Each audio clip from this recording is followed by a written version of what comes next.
kind of goes back to some of those logistic skills you were mentioning, right? You're doing process improvement and making it more efficient for the soldiers, which I imagine would increase morale for these guys and gals that are constantly going outside the wire. Yes. How many folks were you caring for on this location base, if you want to call it? That's a good question. How many was there? It was thousands. I don't know I don't know why 5 sticks in my mind. I don't know that it was that many. There was a lot, though. Yeah. And then I would fly out to where Steve was at purely just for the mission. Of course. And not to see my husband, because I also would teach BLS too. So I would... Basic life support. Yes. Yeah. So I would get the medics recertified on their training. So I would go out to the other outside bases to be able to support those. We talk about the 15 months, and that's obviously a long time away from home and a tremendous sacrifice. But what I try to tell kids today is the resilience piece. I say, look, some of the experiences in my life that I look back on at the time, I'm like, oh my God, this sucks. This is horrible. Why am I doing this?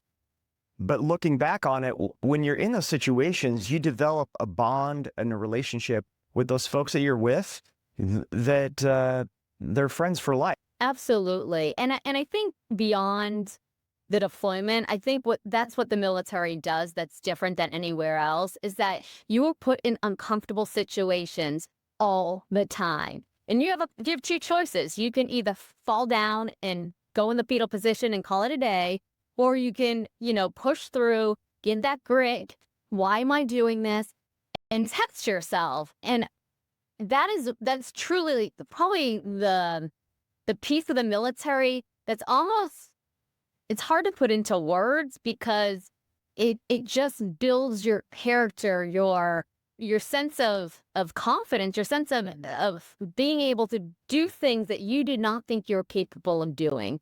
And I remember coming home and going to take a shower and go to use the restroom for the first time without having to put on full battle rattle and, have all of, my weapon and everything. And you just appreciate life. You appreciate, that what you've done, and just being able to live in a world where you can be put in such difficult situations, be around people that would literally die for you, and then come back to a world where it's like, I can freely just go do what I want to do. It's hard to put into words sometimes. I know that you don't have kids, but do any of your siblings have children? Do you have nieces and nephews? And yeah, the only ones that I really am closer with is Steve's brother's 2 girls. They're, okay. 14 and 16. The reason I ask is that I feel like we've become like these helicopter parents, and we're just too coddling, and that standard, everybody gets a trophy, everybody gets recognized, everybody. I get the intent behind it, but at the same time, how are we developing resilience and grit? Yeah. In sports, my coach used to yell at me and make me run and do all these things, and now I don't even know if you would be able to coach that way anymore. Yeah. I feel like we've kind of overcorrected.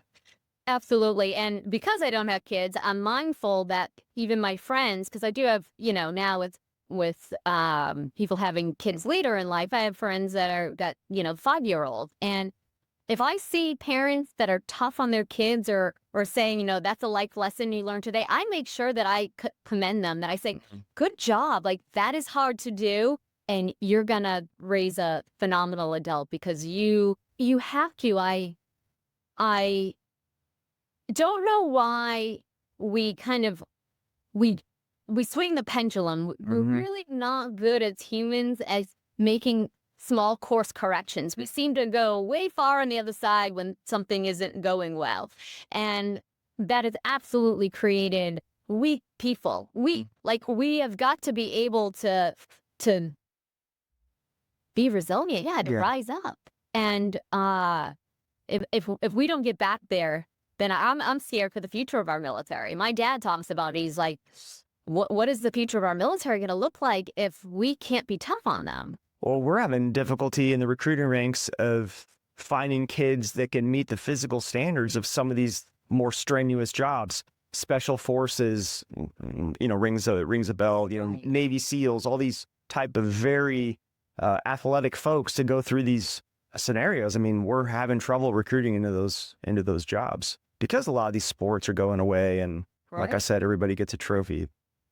But you come home from your 15 months overseas, and then you've had a chance to lead multiple medical clinics, Aberdeen up here in Maryland, Tripler, San Antonio.